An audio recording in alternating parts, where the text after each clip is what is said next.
Shikha Sharma, student of B.Ed second year, semester 4. The topic of my today's presentation is characteristics of education in Vedic period. India में education बहुत पहले से start हो गई थी, पर शिक्षा को जो एक रूप मिलना शुरू हुआ है वो इसी टाइम पीरियड से हुआ है, वैदिक काल से हुआ है।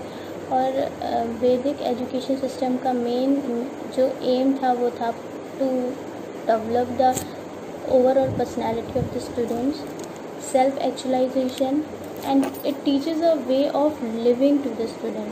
कैसे हम जीवन को जिए, कैसे हम जीवन की सभी समस्याओं का हल जाने, ये सब इनका मेजर एम था एजुकेशन सिस्टम का। और कैरेक्टरिस्टिक्स पे अगर हम जाएं तो फर्स्ट कैरेक्टरिस्टिक्स है वैदिक एजुकेशन सिस्टम की, इन्होंने एजुकेशन को तीसरी आँख का दर्जा दिया। The knowledge is according to Vedic system, knowledge is the third eye of any individual. Knowledge इंसान को बताती है कि उसके लिए क्या सही है, क्या गलत है, या वो जीवन के किसी भी पड़ाव पे कौन सा रास्ता उसके लिए सही होगा।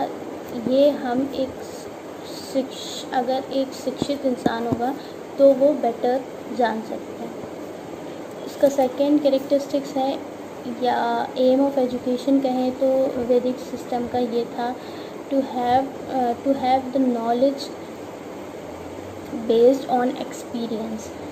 वैदिक एजुकेशन सिस्टम की ओवरऑल जितनी भी गिवन नॉलेज थी वो एक्सपीरियंस बेस्ड थी। ये स्टूडेंट्स को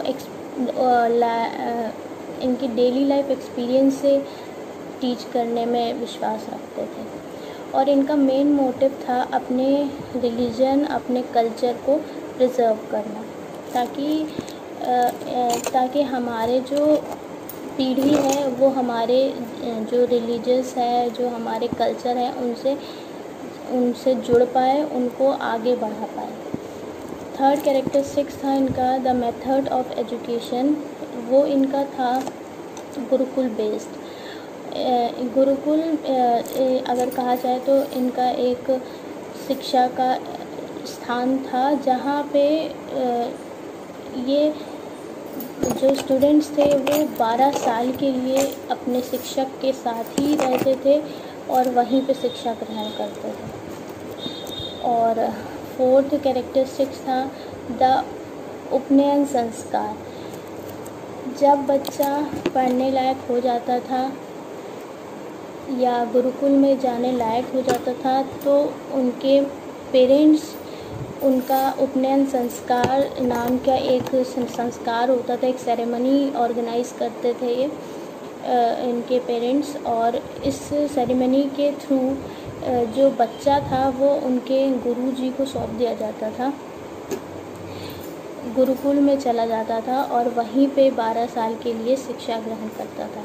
तो जो पूरा बच्चे की रिस्पॉन्सिबिलिटी थी उपनयन संस्कार के दौरान उनके गुरुजी को सौंप दी जाती थी।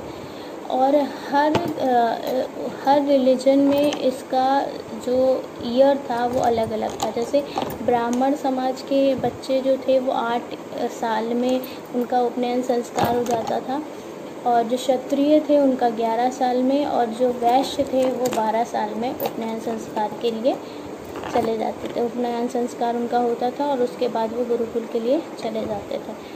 और फिफ्थ थी इनकी कि इनकी एजुकेशन सेलिब्रेसी या ब्रह्मचार्य पे बेस्ड थी।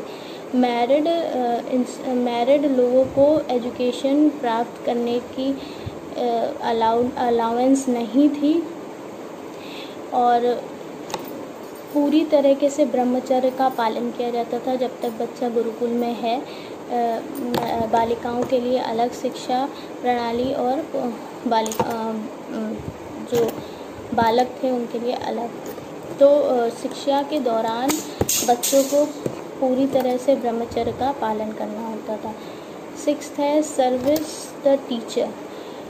जो स्टूडेंट हैं उन्हें शिक्षा के साथ साथ अपने गुरुजी का, अपने टीचर कुछ पर्टिकुलर कामों में भी हाथ बटाना पड़ता था। जो भी छोटी छोटी ड्यूटीज़ वो बच्चों को देते थे वो उन्हें उसको कंप्लीट करना होता था।